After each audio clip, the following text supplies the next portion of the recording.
Para quem não me conhece, acho que a maioria aqui não me conhece, mas quem não me conhece, prazer, Isabela, sou empresária, advogada, empresária do segmento imobiliário, de energia elétrica, sou vice-presidente da Associação Comercial da Bahia de Sustentabilidade e atualmente presido a organização social chamada Fundação Bahia Viva, que eu vou me debruçar hoje aqui pelos trabalhos, sobretudo os trabalhos de infraestrutura que nós vimos promovendo ao longo desses 25 anos de existência. Esse ano a Fundação comemora 25 anos de existência, então eu me esforcei para fazer um recorte de tudo que a gente tem feito. Eu não quero aqui menosprezar nenhum investimento de política pública, mas a verdade é que Leco, tudo que a Fundação Bahia Viva já fez pela região, principalmente pelas ilhas do município de Salvador, equivale a mais ou menos a 5 Prodetur. Então, isso é uma razão para que a gente apoie e incentive cada vez mais a iniciativa privada nesse Estado, que, infelizmente, às vezes, nem sempre tem a compreensão de quem deveria ter. Bom, queria passar... Aqui que eu passo? Então, para elucidar melhor a minha fala, eu trouxe aqui um recorte de toda a infraestrutura aplicada na Ilha dos Frades e em Bom Jesus dos Passos. Para quem não sabe, são 3 ilhas que pertencem ao município de Salvador. E, com isso, a gente vai fazer aqui um retrato de todos os investimentos que foram feitos ao longo desses 25 anos. O espírito dessa apresentação está no quanto a viabilização de infraestrutura inteligente pode ser um instrumento de sustentabilidade. Infelizmente, muita gente ainda se apega a um conceito clássico de sustentabilidade, que é você olhar apenas para a ecologia.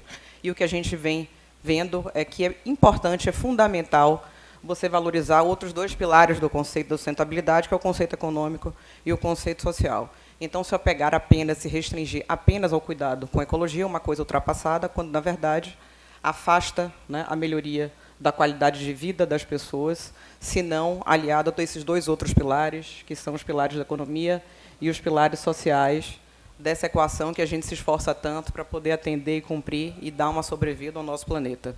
Eu vou avançar um pouco e tentar pular aqui os primeiros slides, porque talvez não interesse tanto, e eu acho que a gente já teve aqui apresentação suficiente para poder falar sobre o conceito de Amazônia Sul, conhecimento sobre a Bahia de Todos Santos, então eu vou avançar um pouco e vou chegar no objeto da nossa fala, que é um pouco uma apresentação pessoal, alguns retratos, um retrato da Bahia de Todos Santos e de um recorte do Recôncavo Baiano. E, senhoras e senhores, sejam bem-vindos a Ilha dos Frades, aí uma panorâmica da ilha, essa ilha que hoje se colocou como um principal destino turístico da Bahia de Todos Santos. Mais uma vez, eu não quero aqui desmerecer todos os outros, mas é inegável que, com todos os investimentos que foram promovidos hoje, esse é um destino certo de todo mundo quem visita, e é rota obrigatória para todas as agências de turismo que fazem passeios pela região. E agora um recorte, basicamente, sobre a infraestrutura que foi viabilizada na Ilha dos Frades, de como tudo isso era antes da gente chegar e como isso ficou depois da nossa atuação. Então, para quem não sabe, ou acredito, na verdade acredito que todo mundo aqui está cansado de saber do potencial turístico e da riqueza dos edifícios históricos da Bahia de Todos os Santos, já que o contexto do Brasil, que todo o cenário político e econômico da época da colonização se deu aqui nessas águas. Então, é muito comum que, ao longo do Recôncavo Baiano, se encontrem vários edifícios históricos, que é o caso dessas 2 capelas que existem em Ilha dos Frades e que, antes da gente chegar, estavam completamente degradadas e basicamente em ruínas. Então, como é que começa esse projeto da Fundação Bahia Viva? Por que ela existe? Qual a razão, né, do início? Nada mais do que a inquietação de empresários que viam no potencial da Bahia de Todos os Santos uma expectativa enorme para mudar a vida das pessoas e para fortalecer esse segmento efetivamente como atividade econômica. Então, quando a gente não consegue convencer por argumentos, a gente precisa ir direto aos números, né? E 10% hoje do PIB do Brasil está no segmento turístico. É muito pouco, não é? E muito baixo diante de tudo que a gente apresenta. Então, não é possível que, com 8.500 quilômetros de costa, o segmento turístico só represente 10%. 0,02% é o que representa a fatia que cabe ao segmento náutico. Então, como falar da 2ª maior baía do mundo e da 1ª maior baía do Brasil, está do jeito que está, e tudo que poderia ser ativado, tudo poderia ser construído, e quanta gente poderia, né, melhorar de vida se tivesse, de fato, esse segmento a serviço de todos. E aqui é uma foto panorâmica da igreja de Ponta de Nossa Senhora de Guadalupe, ponto de partida para o nosso trabalho. Muita gente se pergunta por que nós começamos por Ilha dos Frades, e, evidentemente, que isso significa algumas explicações. Primeiro, porque a maioria dos empresários que hoje fazem parte do corpo do Conselho Curador da Ilha dos Frades desfrutavam, mais ou menos, de todo esse entorno. Alguns com ilhas no entorno, outros com casas de praia ali por Itaparica. Então, é a partir daí que nasce essa vontade. Então, nada mais inteligente quando se constrói um projeto turístico do que começar por algumas especificidades e por todas as potencialidades, os expoentes culturais que o lugar apresentava. E não seria diferente com a Ilha dos Frades, já que ela tem 2 capelas de 1640, e uma delas a Nossa Senhora de Guadalupe, que foi inteiramente reformada, requalificada, e que, a partir dos projetos de reurbanização urbana ambiental, ela consegue ser acessada, e hoje é uma vitrine do nosso turismo, não só para quem visita aqui da Bahia, mas também para todo o Brasil. Aqui um retrato de uma das comunidades, que chama Paramana, uma comunidade que está passando por uma requalificação urbanística bem expressiva, e que, se tudo der certo, não estou vendo, não sei onde é que está a secretária Mila Paz aqui, mas aproveitar para reforçar o compromisso. O prefeito já anunciou um pacote de investimentos bem expressivo que vai ajudar muito essa comunidade, reurbanizando e fazendo dela também um destino turístico e certamente de paradas para todas as agências que promovem eventos, promovem passeios turísticos aí para a ilha. Aqui um retrato, uma panorâmica de uma praia bem famosa, que recentemente conquistou uma certificação ambiental super importante, Bandeira Azul. Lembrando que Ilha dos Frades foi a primeira a conquistar essa certificação do Norte e Nordeste. E agora, ano passado, a gente conseguiu incluir também essa praia no rol dos destinos escolhidos e certificados pelo programa, o que dá a ela um reconhecimento internacional e, ao mesmo tempo, enquadra em todos os pontos de qualificação e de gestão ambiental que promovem proteção, qualidade do serviço, segurança pública e todo o pacote de exigências que são promovidas pelo programa. Aqui como era a igreja, exatamente antes da gente chegar, então percebam que era praticamente impossível fazer alguma propaganda em cima disso. Aquela primeira foto de como ela ficou depois de nossa atuação. Exatamente assim, alguns recortes. Ela internamente. Algumas intervenções ali no teto, todas feitas por artesãos locais. E hoje é palco de casamentos, de celebrações, e com isso você ativa economicamente, envolve a comunidade e resgata a história e o prestígio turístico da nossa Bahia. Aqui é a escada que dava acesso até a igreja, antes da nossa intervenção. Em seguida, como ela ficou. Outro ponto importante também, que eu acho que é um entrave para o desenvolvimento, é a qualidade dos nossos terminais. Muito se critica a política de concessão dos terminais ao longo do nosso recôncavo, e a gente tem um exemplo de que isso é uma política e é uma decisão acertada. Então, aí era o terminal de Ponta de Nossa Senhora, principal destino turístico de quem visitava, exatamente como ele estava antes da chegada e da viabilização de projetos. A Fundação Bahia Viva não é a concessionária da exploração dessa atividade, mas, no entanto, a gente ajudou ali a viabilizar e a pensar num modelo econômico e arquitetônico que estivesse à altura da praia. Em seguida, como ela ficou, requalificação completa, reestruturação do panorama arquitetônico, viabilização do acesso. Aqui vocês podem perceber que qualquer pessoa que tem alguma limitação física consegue chegar, né? Principalmente os deficientes visuais. Isso é um piso tátil que acontece por exigência das certificações ambientais que existem na região. Então, hoje, a gente, de fato, apresenta um equipamento qualificado e à altura para promover uma competição internacional com outros destinos. Uma panorâmica de como o terminal ele se encontra hoje. É cobrado uma tarifa e todo o valor que é arrecadado, evidentemente, que é devolvido na manutenção desse terminal. Então, aqui algumas fotos, alguns recortes, para que vocês percebam o quanto é importante uma requalificação, enquanto ele ajuda a aumentar o fluxo turístico, mas, ao mesmo tempo, trazendo um fluxo turístico de qualidade para a região.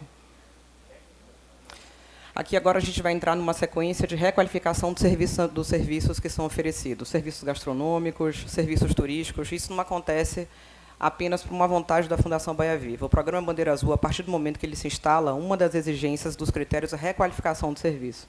E a gente sabia que o serviço e a forma como o serviço é explorado aí na região, principalmente na praia de Ponta de Nossa Senhora, diante do grande fluxo, sempre foi um problema. Então, uma das ideias, né, foi requalificar e remover essas pessoas que exploravam essas atividades para que elas fossem reposicionadas, não deixassem de fazer o que elas sempre souberam fazer, vinculando a atividade originária, mas que, ao mesmo tempo, elas não perdessem os próprios negócios. E aí a gente tinha algum problema. Tínhamos alguns problemas. Vocês sabem que existe uma ação civil pública que determina que todas as barracas sejam removidas da faixa de praia. Então, a confusão aí acabou sendo instaurada porque essas pessoas, né, que sempre viveram disso, não tinham outra coisa para fazer. Então, a ideia foi unir esforços e promover, de fato, uma requalificação, conversando com os empresários que cederam áreas particulares, onde a gente pudesse reposicionar essas pessoas que precisavam se reinventar a partir das exigências do programa, mas também por uma determinação judicial. Então, aqui a gente vai ver uma sequência de restaurantes de antigos barraqueiros que foram reformulados, que hoje operam sobre essas condições. Esses são os restaurantes dos antigos barraqueiros que ficavam na faixa de praia.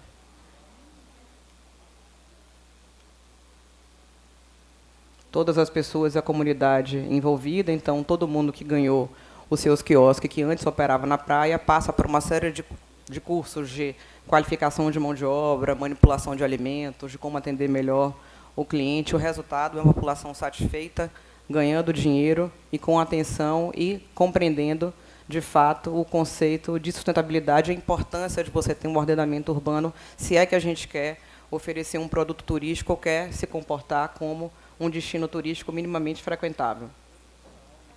Aqui outro exemplo também de releitura, de requalificação dos serviços que eram oferecidos. Esse era um antigo camping.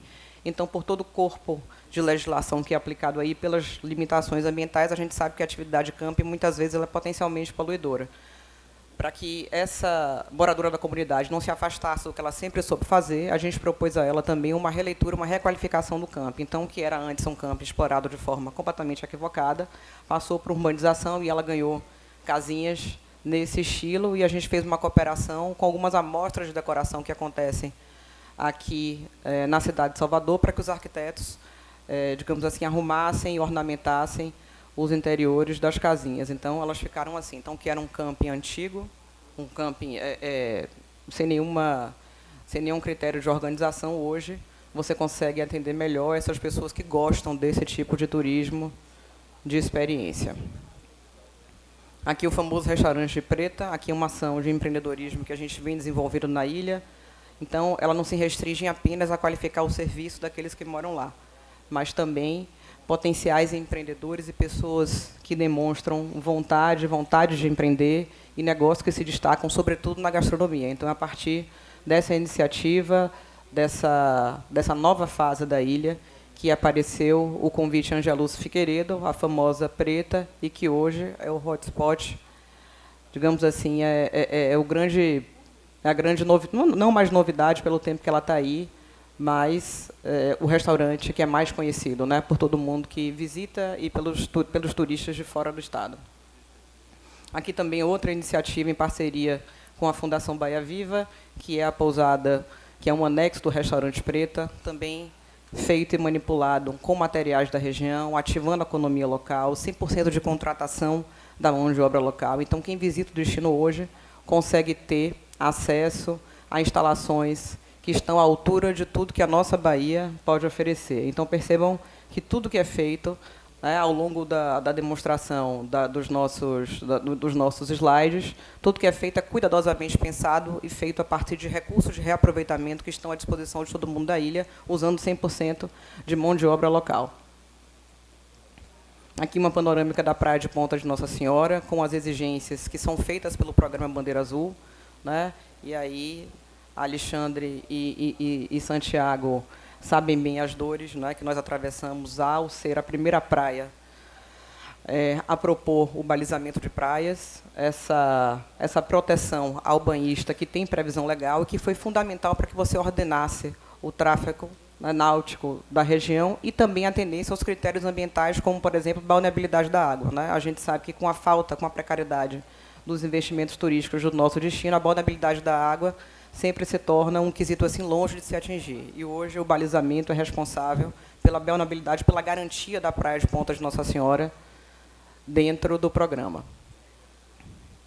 uma foto de uma das nossas maiores conquistas, o que colocou definitivamente a praia nas rotas internacionais, atraindo o turista náutico internacional. Aqui, recentemente, um grande feito, já que a gente entra, depois de 25 anos, num novo momento. Moisés Cafezeiro sabe bem como é isso, porque ele é um dos grandes incentivadores dessa ação da Fundação Bahia Viva. Então, a ilha, tradicionalmente, sempre se destacou pela atividade gastronômica. Era o momento da gente mostrar que a Baía de Todos Santos não é apenas gastronomia, e que você tem também uma produção de artesanato à altura para atrair o turista, e não era razoável que a Bahia ficasse, né, muito antes de vários outros estados do Nordeste. Então, o que faltava, o que a gente sentia era que faltava um lugar adequado para incentivar, para escoar a produção e, ao mesmo tempo, promover diversas oficinas para engajar mais e mais artesãos a desenvolverem artigos a partir de recursos naturais, com autenticidade, com originalidade, e que a gente pudesse cada vez mais vender a Bahia da forma como ela merece. Então, recentemente inaugurada, isso é uma cooperação com a Prefeitura de Salvador. Então, em 2022, a gente teve a presença do prefeito Bruno Reis, do presidente da Câmara, Carlos Muniz, e esses quiosques são todos cedidos a artesãos da Baía de Todos Santos. Então, aí a gente tem renda de bilro, fabricada em Ilha de Maré, a gente tem artigos de decoração que são manipulados e transformados em artigos de decoração a partir de sucata náutica, venda de diversos objetos que são confeccionados em Maragogipe, e, do outro lado, alguns artesãos locais que manipulam crochê, peças em macramê. Vale a pena a visita, e hoje a gente tem um centro de exposição do artesanato da Bahia, à altura, mais uma vez, da altura que ela merece.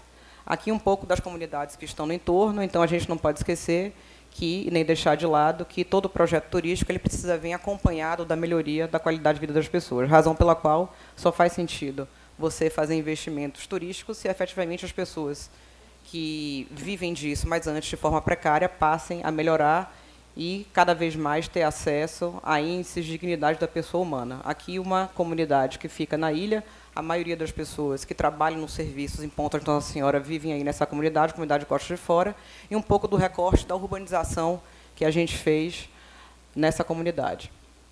Então, aqui um antes de como era, exatamente no período, um pouco depois da nossa chegada, 5 anos depois do início da nossa atuação, e depois da pavimentação feita como ela está hoje. Então, eu acho que é indubitável tudo que o segmento turístico propôs, né, para essa região. Requalificação dos promenades, a gente sabe que, com o aquecimento global, os índices do oceano têm crescido cada vez mais e mais, então a população desse lugar sofria muito com a vulnerabilidade, não é, e o aumento do índice das marés. Então, era muito comum que, num dia de cheia ou num dia onde as condições meteorológicas eram péssimas, que os estudantes, por exemplo, dessa comunidade não conseguiam acessar a outra, onde está instalado o ensino fundamental, por impossibilidade. Então, com a requalificação desses promenades, isso hoje já é perfeitamente possível. Uma panorâmica da comunidade de Paramana. Aqui, um antigo campo de futebol da comunidade. Depois de nossa requalificação, então, todos os eventos esportivos hoje acontecem aí. Se eu estiver falando muito rápido, por favor, sinalize, né, porque são muitos slides, então eu tenho que avançar um pouco para não tomar o tempo do próximo palestrante. Aqui, uma intervenção urbanística muito interessante da Fundação Bahia Viva.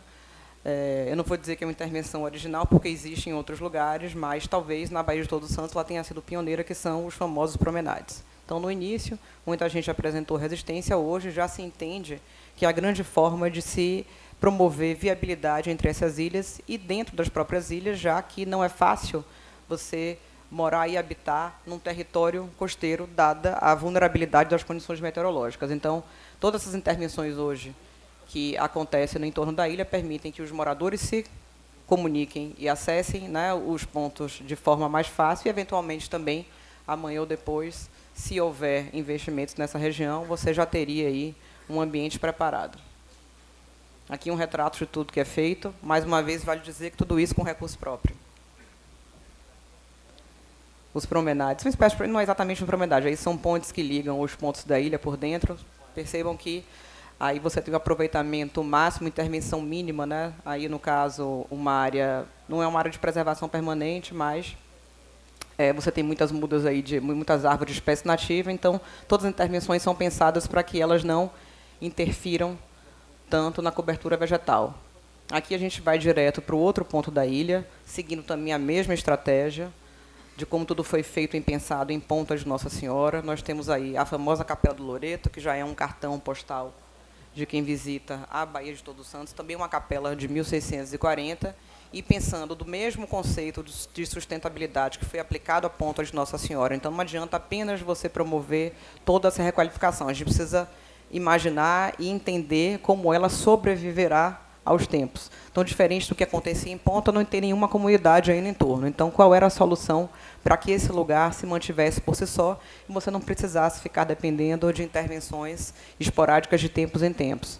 Requalificar todo o acervo histórico da Fazenda Loreto e transformar isso num cerimonial de eventos. Então, hoje, eu diria que o Cerimonial Loreto é o grande exemplo de sustentabilidade praticado e executado da Baía de Todos Santos, já que hoje você tem toda uma cadeia econômica totalmente dependente dos eventos que a gente promove aí. Então, na sequência, fotos de como era a igreja antes da nossa intervenção, da recuperação dos promenades, da recuperação do acervo histórico e de toda a decoração que foi pensada para o lugar, para atrair turistas, atrair clientes, e, com isso, ativar mais e mais serviços que antes sequer existiam aí na ilha, fazendo com que essa população cada vez mais tenha um leque de alternativas econômicas que antes era basicamente restrita à mariscagem e à pesca. Então, uma foto de como era a entrada, exatamente antes da nossa chegada. Então, todos os barcos paravam aí, a igreja estava sob risco de desabamento, já que, com o tempo, né, com o tempo da construção, essa frente da capela estava afundando. Um retrato de como era ela antes. Então, percebam que o promenade existia, mas ele estava completamente destruído, né? Então, hoje, você consegue acessar depois de todas as intervenções urbanas. E aqui fotos de antes e depois, como ela está hoje. Uma foto da recuperação completa, mantendo as mesmas características originais da igreja. Aquele acesso ali da frente foi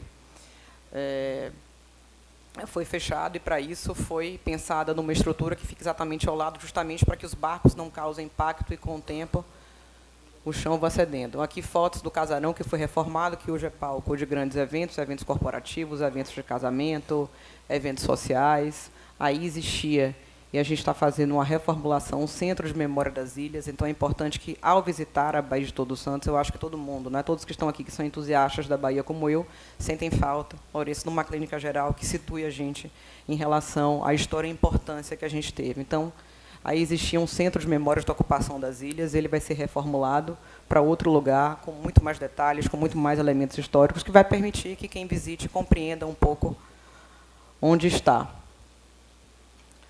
E aí, algumas fotos internas hoje de dentro voltar aqui, de dentro do cerimonial. Então, normalmente, aí é o palco principal dos eventos. Aqui, fotos internas do casarão, que recentemente foi objeto da mostra Casa Cor. Então, nós adquirimos todo o mobiliário, além de incentivar também a produção do mobiliário local, que é feito por artesãos locais. Então, percebam que, se você prestar minimamente atenção nos elementos que estão aí na foto, tudo é milimetricamente pensado para valorizar quem produz as coisas na região. Fotos e mais fotos, recorte dos quartos, movelaria toda produzida pela ilha, tapeçaria produzida pela ilha, cabeceira das camas produzida por artesãos locais, esculpimento em madeira, elementos da fauna e da flora. No meu caso dos flamingos, os flamingos foi a autoria do artesão, mas ficou muito bonito. Aqui um retrato do casarão, que um dia pertenceu ao Barão de Loreto. Aqui uma foto do centro de memórias que existia e que o equipamento ainda existe, que a gente está mudando para outro lugar. Então, ali você tem marcas do tempo, você consegue se situar em relação aos aspectos turísticos, históricos, elementos da fauna, da flora, a territorialidade da ilha. Cronograma da ocupação. Cultos. Aqui uma foto de onde a gente faz a maioria dos cursos de qualificação de mão de obra, que é essa cozinha industrial. Então, aí acontecem os cursos gastronômicos, manipulação de alimentos, treinamento para camareira, para garçom, e todos os serviços hoje que são aplicados na atividade de eventos de forma geral. Então, com isso, a gente foi capaz, aí as pessoas que participam, que são certificadas, então, com isso, a gente foi capaz de propor ao cliente uma contratação quase que exclusivamente local, o que faz com que você não tenha mais êxito pela procura de empregos na região. Agora a gente passa também para outra ilha, que também pertence ao município de Salvador, num cenário, num contexto absolutamente diferente com o que foi pensado pela Ilha dos Frades. A gente sabe que todo projeto turístico ele precisa identificar as potencialidades de cada lugar. E a Ilha de Bom Jesus apresenta características completamente diferentes da Ilha dos Frades. Uma delas é a cobertura vegetal. Então, vejam que é uma ilha que a densidade, que a consolidação urbana é praticamente que total, você só tem uma pontinha ali de verde lá na ponta, e a gente identificou um potencial enorme para o setor de serviço nessa região. Mas, para isso, ela precisava passar por um investimento de infraestrutura urbana ambiental pesada, e a gente teve a Prefeitura de Salvador como um grande parceiro nessa empreitada, e o resultado hoje é uma ilha efervescente, que oferece bons serviços, que a gente conseguiu trazer de volta alguns serviços e aptidões que estavam decadentes a voltarem a acontecer. Então, aqui, talvez este seja um dos trabalhos de grande impacto viabilizado pela Fundação Bahia Viva em parceria com a Prefeitura de Salvador, que foi a viabilização e a construção desse estaleiro. Então, Bom Jesus sempre foi conhecida como lugar tradicionalmente de manipulação de barcos de fibra de madeira. Mas esses artesãos, com o tempo, com a decadência da ilha, passaram sem ficar, né, com o lugar adequado para poder manipular os concertos, e, com o tempo, vendendo clientes e tendo que abandonar a sua atividade. Então, a ideia foi fazer essa retroárea. Então, antes, tudo que era manipulado na água foi transferido para cima. Cada box desse é dividido em... Cada casinha dessa é dividida em 2 boxes, e cada artesão recebe isso de forma gratuita, através de um contrato de comodato. E hoje eu digo, sem sombra de dúvida, que cada comodatário desse emprega mais ou menos 15 pessoas. Então, hoje você tem um polo de ativação bastante expressivo e, além disso, se enquadra no conceito de sustentabilidade, porque promove melhoria social, cuida do meio ambiente, uma vez que os barcos não são mais manipulados na água, então, com isso, você não tem despejo de resíduo, e, além disso, ativa economicamente uma atividade que é originária da ilha, não é uma coisa inventada nem trazida, sempre existiu, só estava decadente. Então, aqui um pouco do recorte de como ele é internamente. Veja que ele é dividido em 2, cada lugar desse é cedido a um artesão, e eles trabalham aí. Aqui é um exemplo das requalificações que a gente faz nos negócios locais, né, nos pequenos comércios, nas pequenas vendas, justamente para que essas pessoas não deixem de fazer o que elas sempre fizeram, continuem trabalhando na atividade turística, mas a partir de um novo conceito. Esse lugar, especificamente, é uma retroárea que a gente chama de Terminal do Bilito, que serve para atender todo o fluxo de passageiros hoje que chega exatamente para aquele lugar que eu mostrei no slide anterior, que são os estaleiros. Então, eram pessoas que já trabalhavam aí, mas trabalhavam sem um lugar para ficar, sem cobertura, todo mundo com uma mesa. Então, quando chovia, eles não conseguiam trabalhar, não conseguiam vender, o que deixava essa população cada vez mais vulnerável às condições meteorológicas. E agora você fortalece, solidifica, consolida, então essas pessoas conseguem viver da própria atividade durante todo o ano. Aqui, outro lugar também que hoje é um sucesso, quem frequenta a Ilha de Bom Jesus, quem não frequenta vale a pena conhecer, que chama a Retroárea do Brito. Também a partir do mesmo conceito de requalificação que passou aquele outro terminal, que é um slide exatamente anterior. Então, as pessoas já trabalhavam aí, já vendiam comida aí, mas o ideal seria que elas tivessem um lugar próprio para ficar, já que já se destacavam muito pela gastronomia. Então, a gente teve ideia de construir um projeto arquitetônico para que eles ficassem melhor acomodados. Tudo isso é distribuído de forma gratuita, a gente faz uma seleção dos comodatários que têm aptidão e que, de fato, se enquadram nos requisitos para poder operar os negócios. Então, hoje, o que a gente chama de Marina do Brito são 4 restaurantes, 8 lojas que atendem os comerciantes locais, e virou um destino, já está super cheio. Quem quiser ir precisa se programar com uma certa antecedência, porque vai enfrentar uma filazinha de espera, mas, mesmo assim, vale a pena. Um exemplo das intervenções marítimas e que futuramente, né, para receber barcos que são feitas, essa aí ainda inacabada, mas eu achei importante trazer para que vocês saibam tudo que já está sendo feito. Aqui, mais uma aplicação do conceito de urbanismo que é desenvolvido e implementado na ilha. Então, os promenades, assim como na Ilha dos Frades, também são aplicados aí.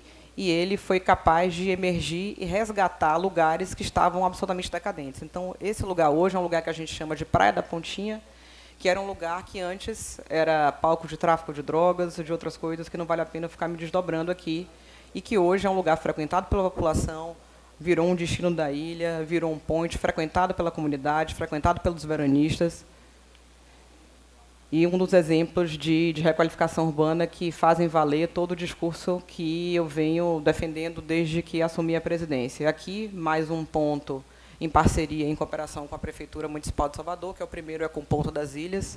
Então, sempre pensando no cuidado e no que o fluxo, né, que evidentemente aumenta com a requalificação urbana, pode acarretar de prejuízo para o meio ambiente, foi inaugurado numa visita com o prefeito Bruno Reis, o primeiro ecoponto das ilhas. Então, todos os resíduos, né, que são descartados pelos restaurantes são levados para aí, manipulados e transformados em adubo, que você enquadra toda a política de resíduo dessa ilha dentro da economia circular. Então, foi importante também porque você criou uma área de transbordo para o transporte dos resíduos que são coletados pela Limpurbe. Então, o que antes era operado sem nenhum critério, agora é concentrado nesse lugar e parte daí e é distribuído para as cooperativas da região. Alguns recortes de como ficou o ecoponto. Isso é uma ação ambiental de grande valia e tem dado muito resultado. Aqui uma foto da igreja de Bom Jesus dos Passos, mais uma vez trazendo essa característica histórica da Baía de Todos os Santos. Igrejas como essa podem ser encontradas em várias cidades do recôncavo baiano. Então, a partir de todo esse processo de reestruturação urbana, a ilha voltou a ser a palco de encontros, de destino para os veranistas que tinham abandonado. A prática de esportes à vela também é tradicional e voltou a ser mais praticada. Nunca deixou de ser praticada, mas a gente sabe que com as dificuldades, né, com a decadência do lugar, as pessoas tendem a migrar para outros lugares. O que a gente vê agora é um retorno de todos esses eventos esportivos que sempre aconteceram aí e que hoje escolhem como destino principal. Esse é o resultado. Espero que vocês tenham gostado. Confesso que me perdi aqui no tempo da fala. Não sei se a produção contou, mas acho que de forma resumida consegui apresentar o exemplo de um trabalho da iniciativa privada de 25 anos na Baía de Todos os Santos. Mais uma vez, muito obrigada pelo prestígio e estou à disposição.